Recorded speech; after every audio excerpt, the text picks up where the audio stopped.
اعوذ باللہ من الشیطان اللعین الرجیم بسم اللہ الرحمن الرحیم السلام علیکم یا علی مدد۔ مومنین و مومنات کی خدمت میں ماہ رمضان مبارک کے تیسرے دن کی دعا اور اس کی فضیلت بیان کریں گے۔ ماہ رمضان کی تیسرے دن کی دعا بے انتہا با فضیلت ہے۔ تیسرے دن کی دعا پڑھنے والے مومن و مومنہ کے بدن پر موجود بالوں کے حساب کے برابر خداوند متعال اسے سفید موتیوں سے جنت الفردوس میں ایک گھر بنا کر دے گا، اس کی حاجات کو قبول کرے گا، اس کی مشکلات کو دور کرے گا، اس کے گناہوں کو معاف کر دے گا۔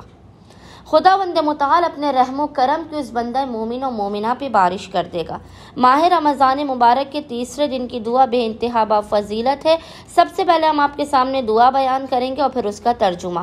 دعا آپ کو اسکرین پر لکھی ہوئی نظر آ رہی ہوگی اور وہ دعا ہے: اللہم ارزقنی فیہ الذہن وتنبیہ وباعدنی فیہ من السفاہۃ والتمویہ واجعل لی نصیبا من کل خیر تنزل فیہ بجودک یا اجود الاجودین۔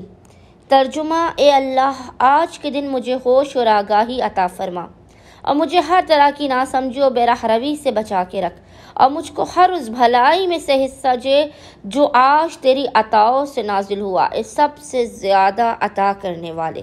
اللہم صلی علی محمد و آل محمد وعجل فرجہم اجمعین۔